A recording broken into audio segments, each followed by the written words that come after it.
શિક્ષણથી સંપત્તિ આવે અને સંપત્તિ તમારો સમાજ એકત્રિત થાય. સંપત્તિ વગરનો સમાજ નકામો. અમે ફોન કરો કે સંપત્તિ નથી સમાજને તોડવામાં આવે જેથી કરીને તમારું શિક્ષણ તોડવામાં આવે. એ લોકો પાસે પૈસા અબજો છે, દરિયામાં નાખી દે છે, પણ તમારી પાસે સંપત્તિ લઈ લેશે. તમારી પાસે સંપત્તિ નહીં રહેવાની.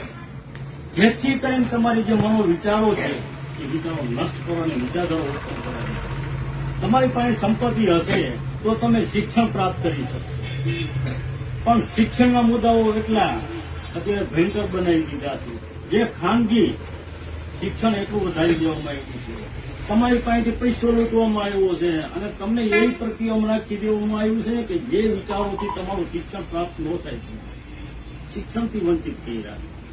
ડગલે પગલે તમારા રૂપિયાની જરૂર છે, પણ તમારું મૂળ શોષણ કરવામાં આવ્યું છે, તમારું આર્થિક શોષણ કરવામાં આવ્યું છે અને તમારું આરોગ્ય શોષણ પણ થાય છે. જે સ્ત્રીઓ છે એનું આરોગ્ય શોષણ થાય છે, પછી એના ઘરમાં રહેલું બાળક છે એને કોઈ આરોગ્ય શોષણ મળતું નથી, સારા તત્વો ખાવાવાળા મળતા નથી, જેથી એની આખી વિચારો શક્તિ એના છોકરામાં અસરો પડે છે.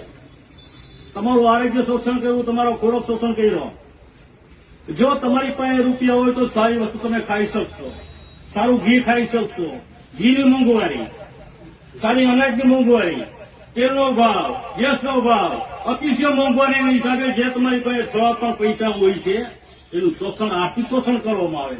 હવે આટલું આર્થિક શોષણ હોય તો તમારી મહિલા છે, તમારા છોકરાને બાળપણથી કઈ પ્રકારનું શિક્ષણ થઈ આવશે જેથી કરીને એના મગજની અંદર આર્થિક શોષણનો મુદ્દો બેઠેલો છે. જો મારી પાસે રૂપિયા છે નહીં, હું મારા છોકરાને સક્ષમ બનાવવા, શિક્ષણ દેવા માટે મારા છોકરાને ભણીશ તો મારું ઘરનું વર્તન કેવી રીતે હાલશે, મારે પણ કામે જવું પડશે. એટલે નાનકડું બાળક જ્યાં ત્યાં ફેંક નાખશે, શિક્ષણથી વંચિત થશે. તમારું આર્થિક ધોરણ લૂંટવાનો પ્રયાસ છે. એનો કોઈ એક જ બિલ્ડિંગ છે, આર્થિક ધોરણ તમારું લૂંટવાનું. અને તમારી સમાજની અંદર કોઈ એવો શિક્ષિત વર્ગ હશે તો આર્થિક ધોરણથી એને કબજો કરવામાં આવશે. સમાજની અંદર કોઈ વકીલો હોય આપણા શિક્ષક તો એને આર્થિક ધોરણથી લૂંટવામાં આવશે કે આ સમાજને બેઠાડી રાખવાનો છે, કે આ સમાજ જો શિક્ષિત થઈ ગયા છે ને તો એક દાખલો બાબા સાહેબે વિશ્વ 198 દેશમાં ડંકો લગાડી દીધો કે આ જે ભારતની એસસી એસટી સમાજ છે અને ઓબીસી સમાજ છે, જો શિક્ષણ પ્રાપ્ત કરી ગઈ ને તો વિશ્વની અંદર ડંકો બજાવી શકશે અને આપણા રોટલા બંધ થશે. એટલે એનો એક જ એન્ડો છે, 3 પ્રકારની આઝાદી છીનવી તમારી જાય છે. એક તમારો શિક્ષણનો અધિકાર, બીજો તમારો આર્થિક અને આરોગ્ય. એ જ વસ્તુ પર તમારા મારી એટેક કરવામાં આવે છે. અને જે આ વસ્તુ ઉપર પ્રેરણા લઈને કોઈ વ્યક્તિ સમાજનું કાર્ય કરવામાં આવે છે તો એને આર્થિક ધોરણના મુદ્દાઓ કરીને લૂંટવામાં આવે છે. જેથી કરીને કોઈ કેસ ચાલતા હોય તો આર્થિક ધોરણનો મુદ્દો, કોઈ હોસ્પિટલમાં કોઈ પ્રશ્ન આવતો હોય તો આર્થિક ધોરણનો મુદ્દો.